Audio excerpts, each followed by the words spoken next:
They treated me like I was worth nothing, like I was only good for scrubbing floors and serving food. What they didn't know was that I'm the only heir to a billion-dollar fortune. I grew up being told by my father to live simply and never flaunt what we had. He wanted me to know the value of work and the truth about people who would care for me and who would care only for money. After he passed away suddenly, I was left in the care of his second wife and her 2 children. That's when everything changed. From the first day, they made it clear I was not family in their eyes. They treated me like the maid, handing me piles of chores and sneering when I didn't move fast enough. If something in the house needed cleaning, it was my responsibility. If a meal was late, it was my fault. At the dinner table, they pushed me away, acting as though my place was in the kitchen, not beside them. They mocked me for the clothes I wore, saying I looked poor, and laughed when I stayed quiet. Whenever guests came over, they called me the help and pretended I wasn't part of their family at all. Each insult sank deep, but I remembered my father's words. Strength doesn't always need to be loud. I swallowed my pride and endured their cruelty, though inside me something started to shift. I wasn't just hurt anymore. I was growing angry. Every smirk from my stepmother, every snide comment from my step-siblings built up a wall inside me. They thought I was powerless. They thought I had nowhere else to go. But they were wrong. I had been raised to be humble, yes, but not blind. I knew exactly what my father left behind, and I knew exactly who it belonged to. For years I had stayed quiet, respecting his wish that I learn to live without depending on wealth. But that didn't mean I had forgotten who I really was. Each night, after long hours of cleaning up after them, I thought about what they would say if they knew the truth. How quickly their laughter would die. How quickly the power they thought they held would disappear.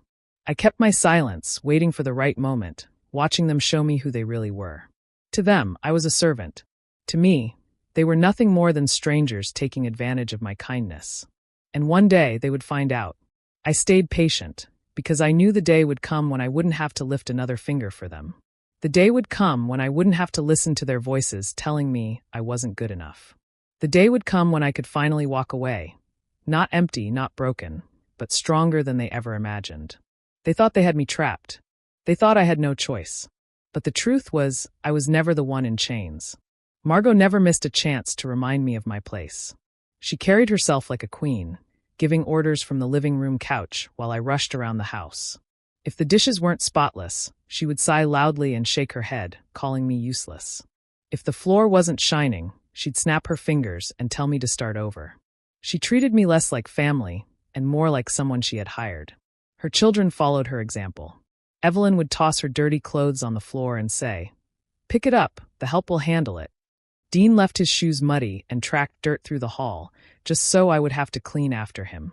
When I tried to sit with them at dinner, they pulled out chairs for each other, but left none for me. If I attempted to join, Margot would raise an eyebrow and say coldly, "This table is for family. You know where you belong." So I ate alone in the kitchen, listening to their laughter from the other room. Sometimes Evelyn would shout for more water or more bread, and I would carry it in, invisible except for when they needed something. They never thanked me. If I wore an old dress to bring food, Evelyn would laugh and whisper to her brother, loud enough for me to hear, "She looks like she dug that out of the trash." Dean would smirk and add, "Perfect outfit for a maid." The worst was when guests came.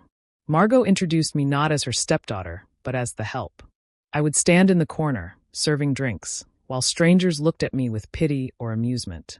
My stepmother would smile sweetly at them while treating me like nothing more than a shadow.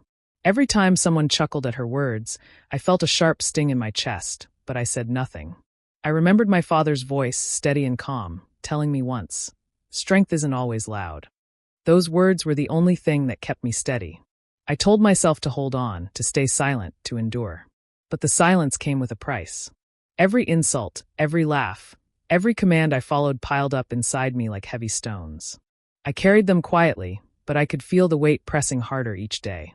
I swept their floors. I folded their clothes. I served their meals. I stood by while they treated me like a servant in the house that was once filled with my father's love. On the outside, I looked obedient and calm. On the inside, something was changing. Each cruel word from Margot, each mocking smile from Evelyn, each order barked by Dean. Every moment was feeding a fire I kept hidden. They thought I was weak, but I was only waiting. I let their cruelty stack higher and higher, knowing one day it would collapse on them. I stayed quiet, but my silence was not weakness. It was the start of something they would never see coming.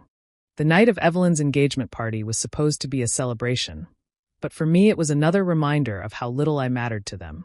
The house was decorated with flowers and lights, music filled the air, and guests arrived dressed in their finest clothes.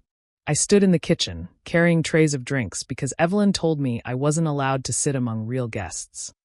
She handed me the tray herself and smirked, saying, "Don't spill this. Try to act useful for once." I walked carefully through the crowd, keeping my eyes down. My hands shook slightly from the weight of the glasses, and the music, the chatter, and the laughter around me made me feel even smaller. Then it happened. Someone bumped my arm and a glass tipped over, spilling across my dress. Gasps filled the air, and before I could even apologize, Evelyn burst out laughing. She clutched her fiancé's arm and shouted, "Look at her. She can't even carry drinks without making a mess." The laughter spread, and I stood frozen in place, wishing the ground would swallow me whole. As I tried to steady the tray, one of the guests looked me up and down and made a joke so cruel it cut through me like a knife. He said it loud enough for everyone to hear. Something about how even servants should know how to handle a simple task. The crowd chuckled, and I saw Margot smile, pleased that I was being humiliated in front of so many people. She didn't defend me, didn't protect me. She encouraged it with that approving glance. I felt heat rush to my face, but I didn't cry. I swallowed hard, placed the tray down on a nearby table, and quietly walked back toward the kitchen. Inside, my heart pounded so hard I thought it might break through my chest. That moment made something clear. No matter what I did, no matter how hard I worked or how silent I stayed, they would never see me as family. I was nothing more than labor to them, someone to serve their food and clean up their messes. For the first time, I stopped trying to understand why. I stopped hoping things would change. Instead, I realized I had been holding back for far too long. I had been quiet, patient, obedient, but all of it only gave them permission to keep crushing me. Standing in that kitchen, still damp from the spilled drink, I felt something settle inside me. A decision. They thought I was powerless, but I knew the truth. I carried something they could never take from me. The inheritance my father had left in my name. I had respected his wish to keep it hidden, but now I saw clearly why he made me promise to stay humble. He wanted me to learn who people really were when they thought I had nothing. And now I knew. From that night forward, I stopped feeling like a victim. The fire inside me burned stronger, no longer weighed down by silence. I would not scream or fight them directly, but I would plan. I would prepare. And when the time came, they would see just how wrong they were about me. I left the party that night with a decision already made. The very next morning, I went to see my father's lawyer, Mr. Whitmore. He had known me since I was a child, and when I stepped into his office, his face softened with recognition. He listened quietly as I explained how things had been since my father's death, and though he looked troubled, he wasn't surprised. My father had trusted him with everything, and he knew exactly what was mine. He opened a drawer and laid out the papers that proved the truth. I was the sole heir to everything my father had built.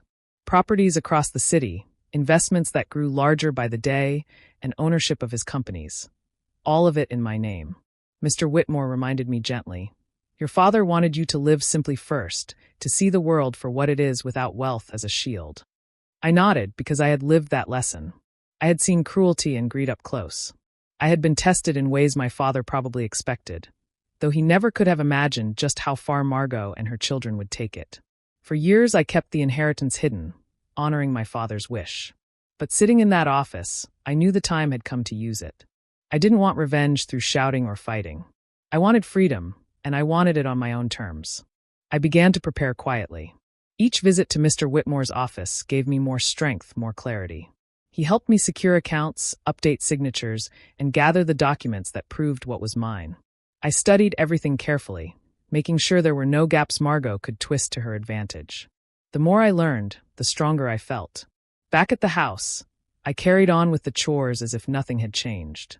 I scrubbed floors, washed dishes, and cleared their mess, all while hiding the truth of what I was building in silence. They mocked me as always, but now their words bounced off me. They thought I was weak, but I was already steps ahead. Every cruel command from Margot, every insult from Evelyn, every smirk from Dean only pushed me closer to the door. At night, I sat in my room and sorted through the copies of the documents I kept hidden in a locked case. Bank accounts were transferred into my full control, property deeds were secured, and letters from Mr. Whitmore confirmed everything was safe in my hands. I even began looking at places my father once owned, a condo downtown that stood empty, waiting. Piece by piece, I built my escape plan. I made sure nothing tied me to that house anymore. No bills in my name, no records they could touch. I left nothing for them to use against me. They thought I was trapped, but I was already holding the keys to a new life. All I had to do was choose the right moment to walk away. One afternoon, Evelyn and Dean cornered me in the living room with a folder of papers. Evelyn's voice was sweet, almost too sweet, as she said, "These are just some routine documents for the house. Maintenance stuff, nothing big. Margot needs everyone's signature." Dean stood behind her with his arms crossed, nodding as if to back her up.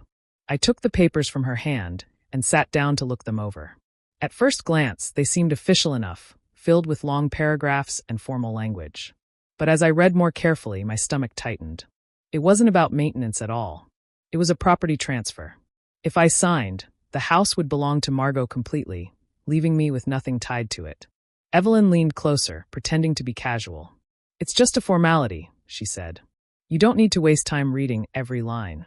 Dean added, "Yeah, don't act like you're some lawyer. Just sign it and be done." Their impatience showed, and it was clear they wanted me to trust them blindly. I placed the papers back on the table and shook my head. "No," I said quietly. Their faces changed instantly. Evelyn's smile disappeared, replaced with a sharp glare. Dean stepped forward, his voice raised. "Are you serious? After everything Margot has done for you, you won't even sign a simple paper?" Evelyn snapped, "You're so ungrateful. We give you a roof over your head, food on your plate, and this is how you repay us." Their words hit me like arrows, but I didn't let them see my anger. Instead, I lowered my eyes and pretended to be uncertain. "I don't really understand these documents," I murmured. "Maybe I'll look at them later." Evelyn groaned in frustration, while Dean muttered something under his breath about me being useless. They thought I was timid and foolish, easy to manipulate. But the truth was, I knew exactly what they were trying to do. They wanted me cut off from everything my father left behind. They wanted control, and they assumed I had none. I let them think I was clueless because it gave me time to protect myself.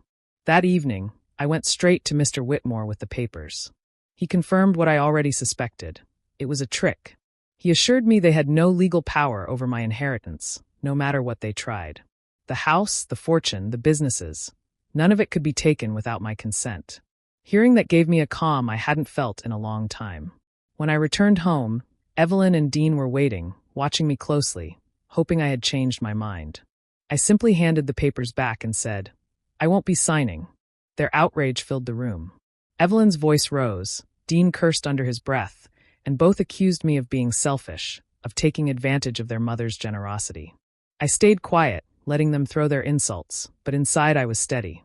They believed they had almost trapped me, but I knew better. Their anger only showed me how desperate they had become. And while they wasted their energy plotting against me, I was already steps ahead, protecting everything that was rightfully mine. I waited until the house was quiet, long after everyone had gone to bed. The air felt heavy, but my mind was clear. I pulled out the small suitcase I had hidden under my bed and began packing. I didn't take much, just a few sets of clothes, my father's watch, and the documents I had carefully prepared. Everything else I left behind. None of it mattered to me anymore. I moved silently through the halls, careful not to wake anyone. The mansion that once felt like home now felt like a cage. As I closed the front door behind me, I felt the first wave of freedom wash over me. For the first time in years, I wasn't carrying their commands, their insults, or their expectations on my shoulders. I was simply walking away. A car was waiting for me outside, arranged earlier with Mr. Whitmore's help. He had given me the keys to one of my father's condos downtown, a place that had stood empty since his passing. When I arrived, I stepped into a space that felt completely different from the house I had just left. The condo was quiet, modern, and filled with the faint scent of fresh paint. It wasn't crowded with memories or bitterness. It was mine. I turned off my phone the next morning and never turned it back on. I didn't answer Margot's calls. I didn't respond to Evelyn's angry messages or Dean's mocking voicemails. The silence between us grew wider each day, and I didn't miss them for a second. I knew they believed I would return.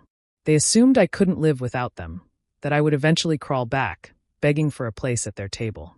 The thought almost made me laugh. Instead of looking back, I focused on what was waiting for me. With Mr. Whitmore by my side, I walked into my father's company for the first time not as a visitor, but as the rightful heir. The boardroom was filled with men and women in suits, all of them older and more experienced, but their eyes turned to me the moment I entered. My heart pounded, but I stood tall. This was what my father had prepared me for, even if I hadn't understood it before. The meetings were long and complicated, but I listened carefully. I asked questions, took notes, and learned more each day. Some doubted me at first, whispering that I was too young or too quiet. But I knew patience was my strength. Just as I had endured Margot and her children's cruelty, I would endure the challenges here too. Only this time, I had the power to shape my own future. At night, I returned to the condo, exhausted but free. I didn't hear Evelyn's laughter or Dean's complaints. I didn't hear Margot barking orders. I heard only silence, and that silence was beautiful. They thought I was weak. They thought I would never stand on my own.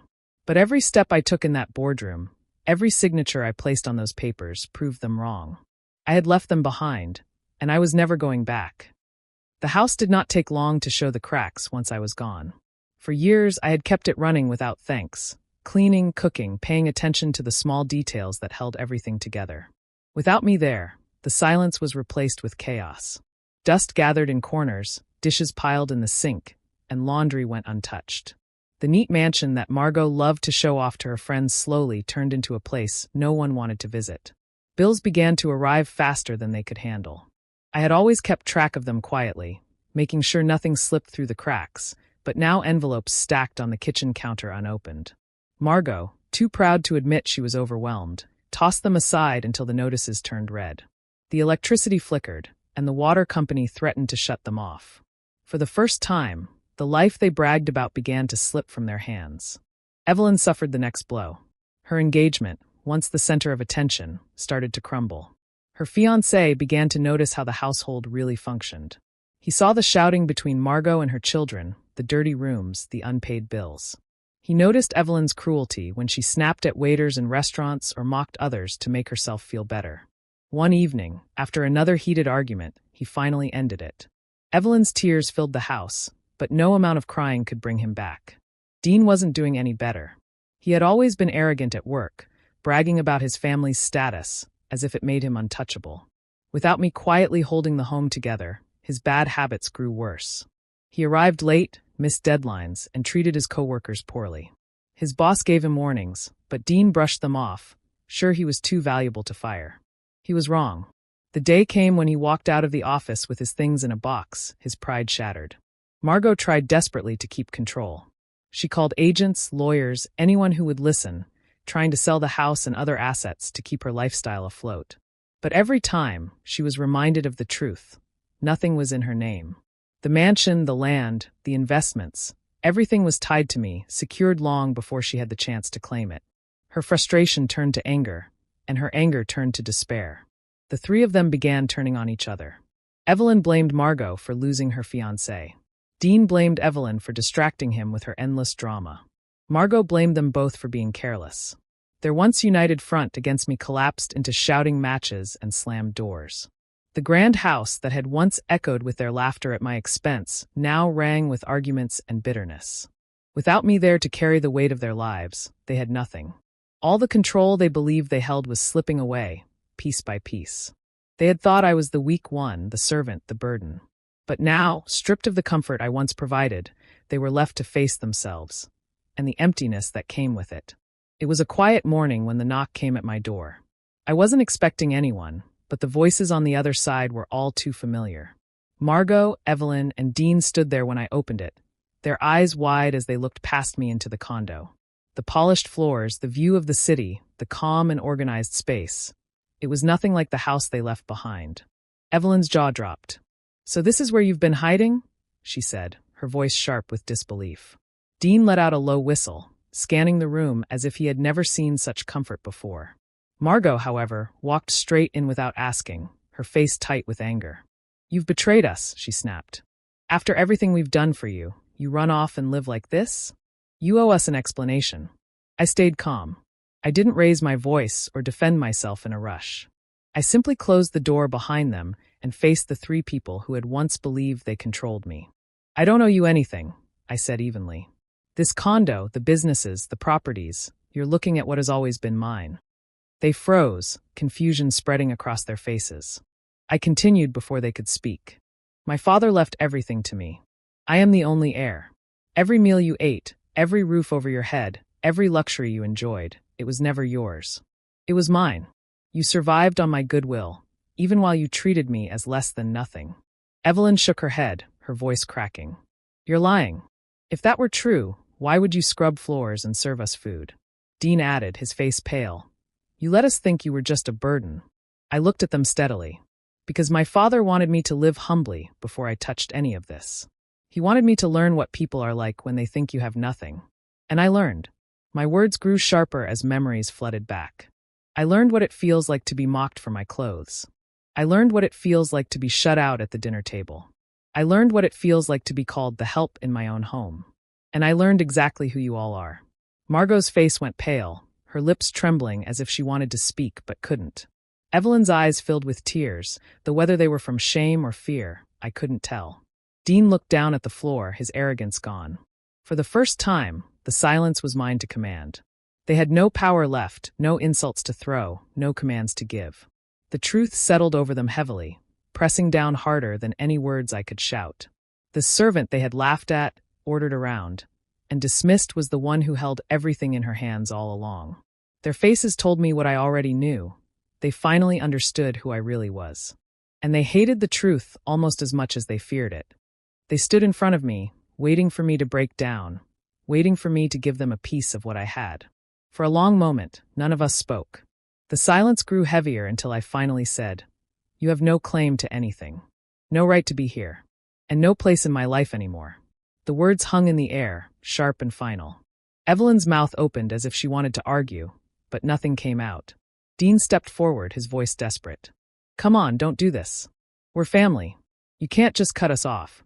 His tone sounded more like pleading than commanding this time. I didn't raise my voice. I didn't shout or accuse. Instead, I spoke calmly, as though I were discussing business. Family doesn't treat someone the way you treated me. You mocked me, used me, and humiliated me. That's not family. That's cruelty. And I don't keep cruelty in my life. Evelyn's tears spilled over as she reached for my hand. Please don't turn your back on us. We need you. I pulled my hand away and shook my head. You didn't need me when you were laughing at me. You didn't need me when you called me a servant in my own home. Now it's too late. Margot suddenly let out a cry and sank into the couch, holding her head in her hands. This isn't fair, she whispered. After everything I gave, after everything I sacrificed, you're leaving us with nothing? Her words trembled, but I felt no sympathy. I had sacrificed years of my life to their cruelty, and she had repaid me with disdain. I pressed a button on my phone, and 2 security guards stepped inside. Their presence filled the room with quiet authority. Evelyn gasped, Dean cursed under his breath, and Margot shook her head in disbelief. You can't do this, she said weakly. I already have, I replied. This is my home. You're not welcome here. The guards moved closer, gently but firmly guiding them toward the door. Evelyn clung to her mother's arm, sobbing, while Dean muttered promises of change, insisting they could start over. Margot barely had the strength to stand, leaning heavily on her children as they were escorted out. I didn't flinch. I didn't argue. I didn't shout. I simply watched as the door closed behind them. Their cries and protests echoed faintly in the hallway, but I didn't follow. For the first time, their noise no longer touched me. Revenge didn't come from anger or cruelty. It came from this moment, standing tall, free from their grasp, indifferent to their pleas. They had nothing left to hold over me, and they knew it. My silence, my calm refusal, was more powerful than any outburst could ever be. As the condo grew quiet again, I felt an ease I had never known in their presence. They were gone, and I remained stronger, untouchable, and finally in control. Life changed quickly once I shut the door on them for good. I no longer carried the weight of their voices or their demands. Instead, I stepped fully into the life my father had prepared for me. The name Harrington was no longer something I hid behind. It was something I carried with pride. The first step was taking my place in the businesses he left behind. At every meeting, I thought of him. He had built his empire with hard work and vision, and I wanted to honor that. I didn't come in swinging with power or arrogance. I listened, I learned, and I earned the respect of the people who had worked beside my father for years. Slowly, I began to lead with confidence, guided by the values he had taught me. I made choices that I knew he would have approved of. Instead of chasing only profit, I looked for ways to help others. I opened doors for people who had been overlooked, giving second chances to those who just needed someone to believe in them. I remembered what it felt like to be dismissed and unseen, and I refused to let that happen under my watch.